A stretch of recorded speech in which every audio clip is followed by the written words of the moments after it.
النهارده هعلمكم ازاي تسوقوا سبورت بايك. قبل ما تبدا لازم تتاكد ان انت تغطي العداد بتاعك. اخر حاجه انت ممكن تفكر تعملها وانت بتسوق انك تبص على العداد وانت سايق. اهم حاجه في الموضوع انك تحس بالموتوسيكل وتسمع صوت الموتور.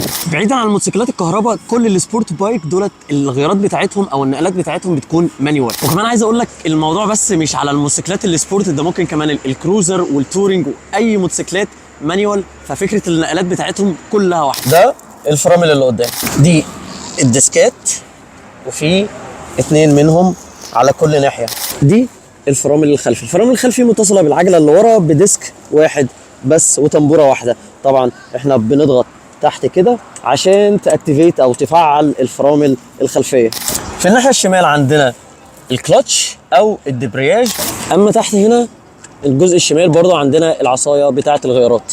الغيار الاول في كل المانيوال بيبقى تحت، ان الان او الناتشرال بيبقى نص تكه في النص، وبعد كده كل الغيارات عندك من الثاني للسادس بيبقى كلهم فوق.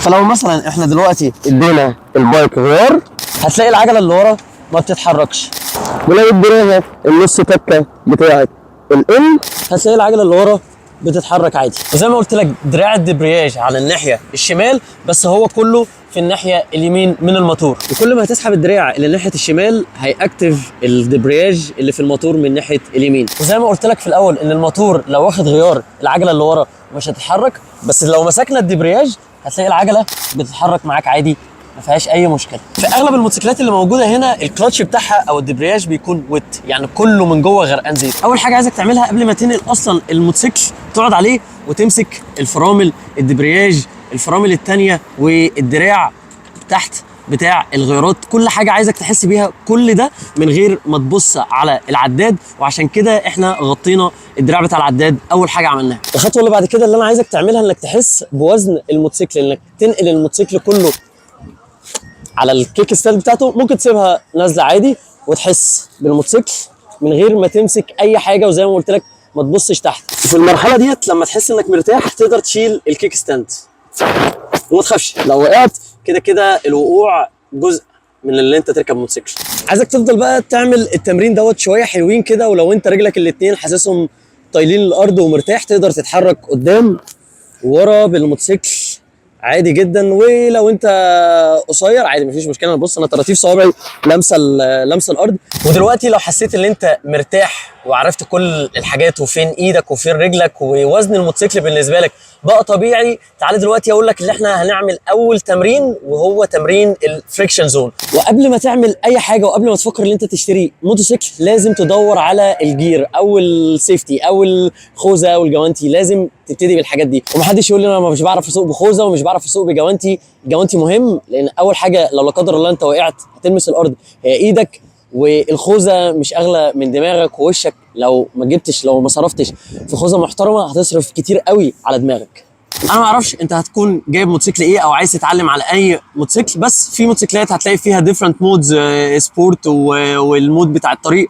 كل الكلام دوت ما يشغلناش. انا عايزك تجيب المود العادي، افتح كل حاجه، دور الموتور بتاعك وسوق البايك او اتعلم عليها. لو ما تعرفش ايه هي الريفليكشن زون فانا تعالى اقول لك ايه هي الريفليكشن زون. الريفليكشن زون ديت يا سيدي تعتبر المسافه اللي انت بتمسكها من الدبرياج للايد والموتوسيكل بتاعك بيبدا يمشي عليها. لو مسكت الموتوسيكل بيقف، لو بدات تسيب شويه كده الموتوسيكل هيبدا يتحرك. دي هي المسافه ديت اللي بيتحرك فيها الموتوسيكل، دي اسمها ريفليكشن زون. المسافه دي بتختلف من موتوسيكل للتاني، وكل موتوسيكل ليه الريفليكشن زون بتاعته وانت بتتعود عليها مع الوقت.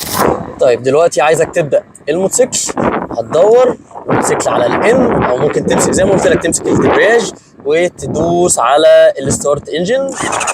الموتوسيكل هيدور. عايزك رجلك الاثنين على الارض. الاول هتمسك دبرياج، هتدوس تحت الغيار الاول وتشوف الريفليكشن زون بتاعتك. الموتوسيكل يتحرك واحده واحده واحده واحده. ممكن توقف نفسك برجلك او بالفرامل اللي قدام. الفرامل اللي قدام زي ما احنا قلنا هتلاقيها على ناحيه اليمين. واهم نقطه اللي انا كنت قايل لك عليها اللي انت ما تبصش تحت، خليك دايما باصص قدام، حس بالبايك. تمام. ريفليكشن زون الموتوسيكل هيتحرك، رجلك الاثنين تحت، هتمسك الدبرياج، ممكن توقف نفسك برجلك عشان برضو تتعود على الوزن بتاع الموتوسيكل وتكمل. ايدك الاثنين موجودين. انا كده بوقف نفسي برجلي ما مسكتش الفرامل ماشي برجلي واحده واحده بدور على زي ما انا قلت لك الريفليكشن زون. طيب ايه اللي هيحصل لو انا الريفليكشن زون ديت بعدت عنها او مثلا طلعت اوت مني؟ هتحصل كده. اوكي، فايه اللي بيحصل في الحاله دي طبيعي جدا وممكن تتكرر منك كتير قوي. في الحاله دي ايه اللي هيحصل؟ تمسك الدبرياج، تجيب الموتوسيكل بتاعك على الان، تدور ودوس غيار تاني وتمشي واحده واحده. اوكي، انا دلوقتي اسيب الريفليكشن زون، امسك الموتوسيكل شويه واوقف فرامل. انا دلوقتي بوقف الفرامل اللي قدام، ريفليكشن زون. اوكي الموتوسيكل بيمشي، انا عرفت بحس بيها، انا بحس بيها وامسك الفرامل اللي قدام عادي. ممكن افضل شويه كده احس بيها الموتوسيكل بيطلع امتى. اهم حاجه اوعى تبص وتشوف، لا انا الموضوع كله احساس، حس بيها. تمام، امسك فرامل قدام وتعالى ناخد بقى الزاويه من هنا من على الجو برو. زي ما انا قلت لك انت هتبص قدام ما تبصش تحت، عشان كده غطينا العداد. تمسك، قلنا دي فرامل قدام وده الدبرياج، وعندك هنا دوت دراع الغيارات، والناحيه التانيه هنا الفرامل.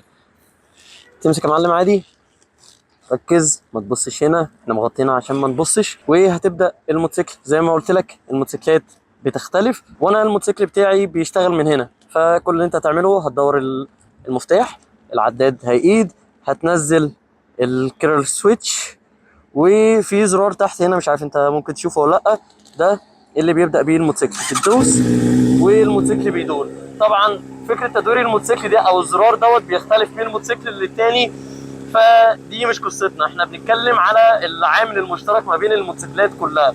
فانت كل اللي انت هتعمله زي ما قلت لك، تمسك دبرياج للاخر وتاكد ان الكيك ستاند مرفوعه. تمام، كل مره كده تتاكد تروح جايه ساحبها سحبه كده، دوس غيار، باصص قدامك، والريفليكشن زون اللي انا قلت لك عليها هتلاقي الموتوسيكل بيمشي لوحده. تسيب تمسك تاني وتسيب واحده واحده، انت هتحس ماشي ماشي ماشي ماشي. امسك ضم، هتقف برجلك، رجلك اهي لامسه الارض. انا كل دوت ما رفعتش رجلي. تمام، باصص قدام وبسيب سنه سنه، اتعود على الريفليكشن زون بتاعتي. طيب حبيت على الفرامل، حبيت استخدم الفرامل، فالفرامل اهي قدامي اهي. تمام، انا حاسس بالفرامل واوقف. تمام، بس لو سبت الفرامل وانا لسه على الريفليكشن زون هلاقي الموتوسيكل بيتحرك عادي.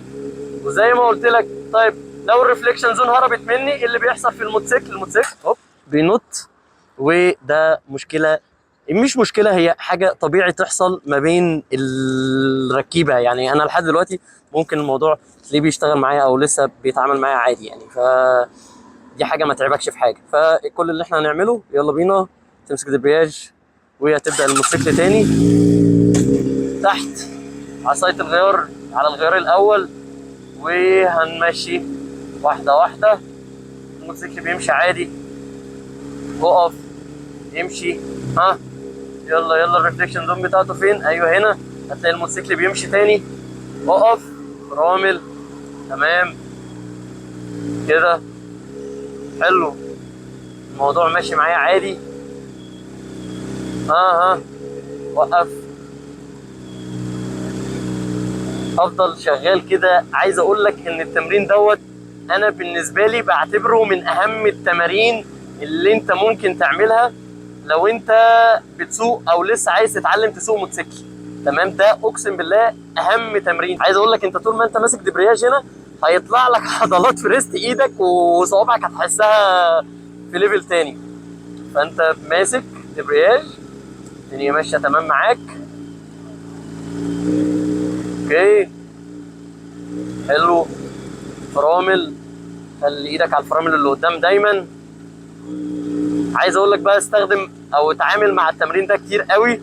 فاحنا كتير كتير كتير التمرين ده. احنا كده ممكن خلصنا، يا ساتر يا رب، خلصنا اول درس كده. اكيد هنعمل كذا جزء من دروس السواقه. عايز اقول لك انا محضر لك كميه حاجات انت هتتعلمها لحد ما تتعلم الرفع. انا جايب لكم كام واحد كده رفيعه هيعلمونا سوا الرفع. فما تنساش ان انت تعمل سبسكرايب للقناه بتاعتنا، واشوفكم في فيديو الاسبوع الجاي. كان معاكم عمرو أبو زيد، والسلام.